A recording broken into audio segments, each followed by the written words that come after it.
By the time Meghan Markle called Al Roker a polite interrogator on live television, producers were already replaying the clip in their heads, imagining the headlines.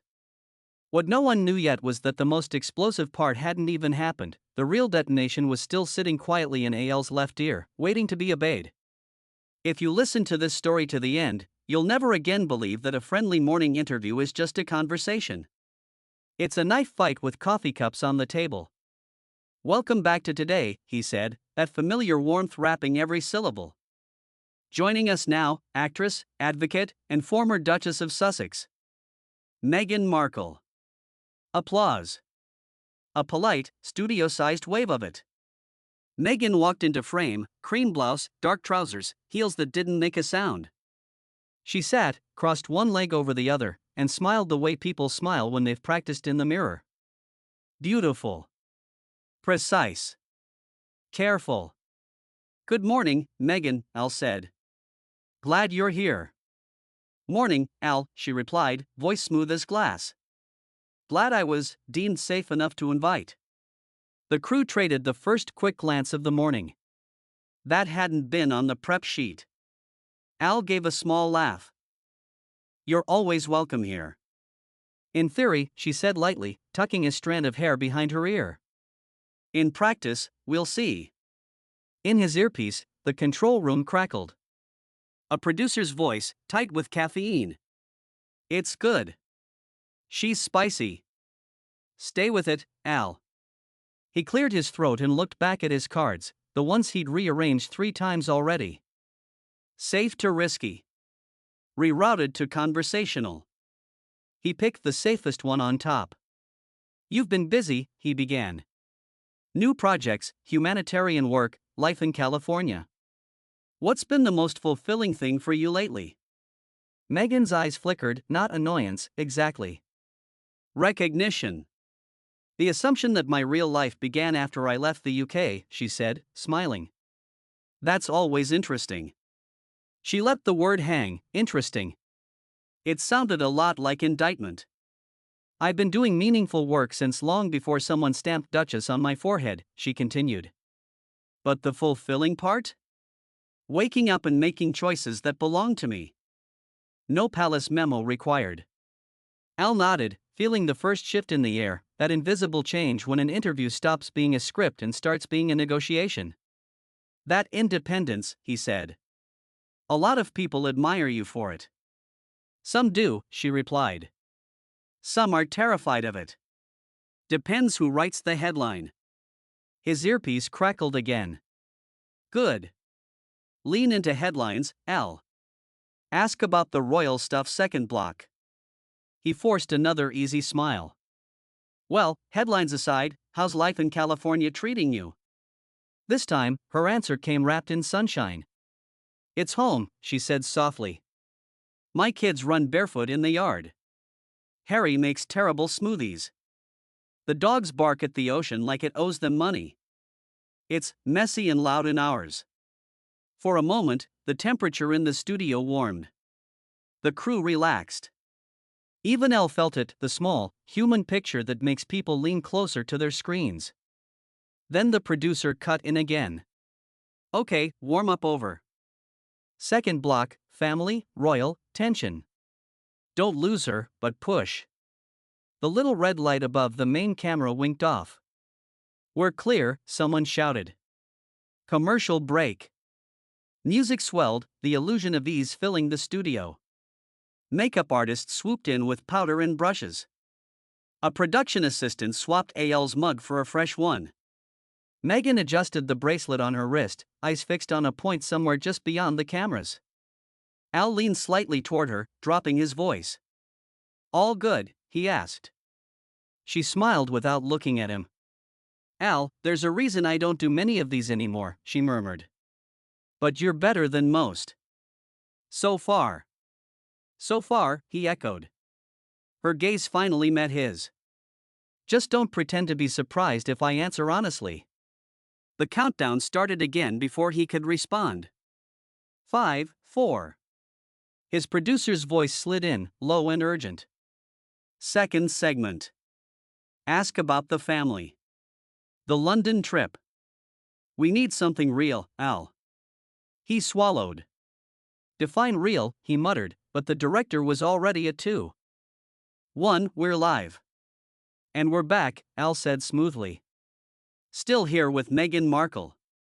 She folded her hands, smile reset. The careful one. Meghan, he began, choosing his words like stepping stones over a river, there's been a lot of conversation about your time in the royal family. Looking back now, with some distance, is there anything you'd do differently? A tiny muscle jumped in her jaw. I'd pack warmer coats, she said dryly. The crew laughed, grateful for the joke. But beyond that? No. I made the choices I needed to make to stay sane. That seems to offend people. Offend? Al echoed. Yes, Meghan replied. People like suffering they can watch. A woman choosing herself? That's inconvenient. In his ear, good. Ask about reconciliation. Bring up the coronation invite. Go. He hesitated. Meghan saw it. Eyes narrowing, just a fraction.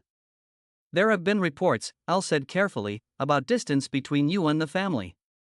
Some viewers wonder if reconciliation is possible. Some viewers, she repeated. Or some editors? He exhaled slowly. Fair point. She leaned back, crossing her arms loosely. You know what's funny, Al? The same people who tell me to move on are the ones dragging the past into every conversation. I didn't bring up the royals. You did. The studio went a notch quieter. The audience behind the glass shifted in their seats. He could feel the line under his feet now. On one side, the girl next door host who kept things light. On the other, the journalist who asked what people at home screamed at their screens. He'd been walking that line for 30 years. Is it wrong to ask, he said softly. People care. They watched your wedding. They watched you leave. They're trying to understand.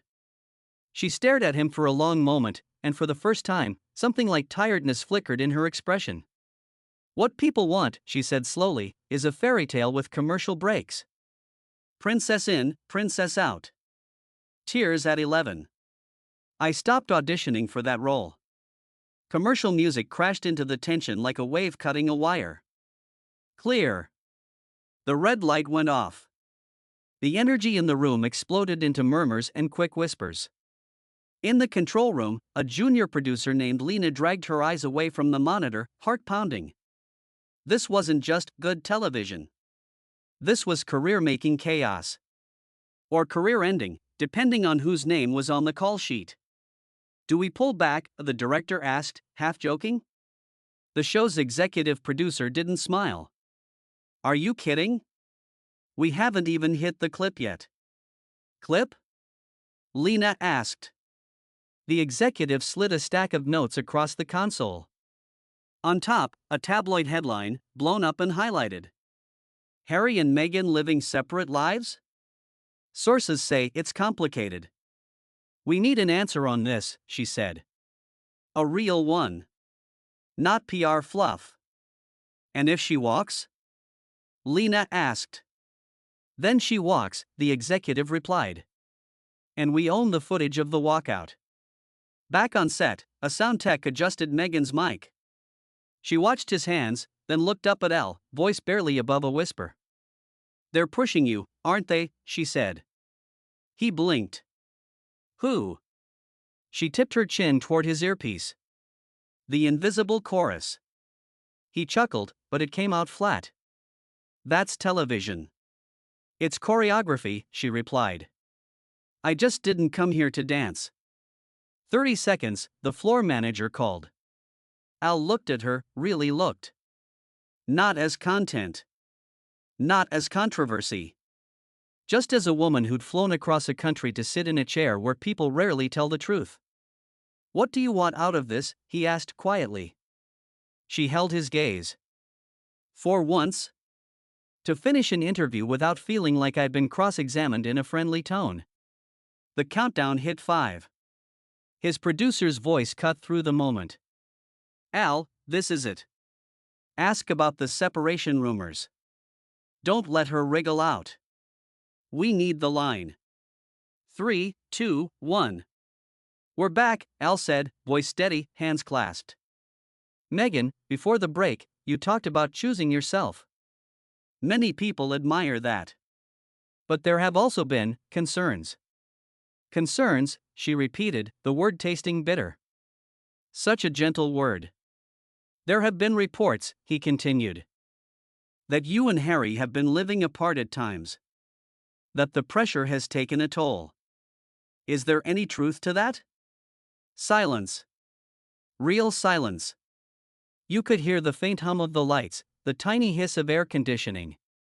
Meghan's smile vanished, just like that. There it is, she said quietly. The part you promised you weren't going to center. In my ear, stay on it, Al, stay on it, his producer urged. He shifted. Meghan, people care. They. No, she cut in. People watch. That's not the same thing.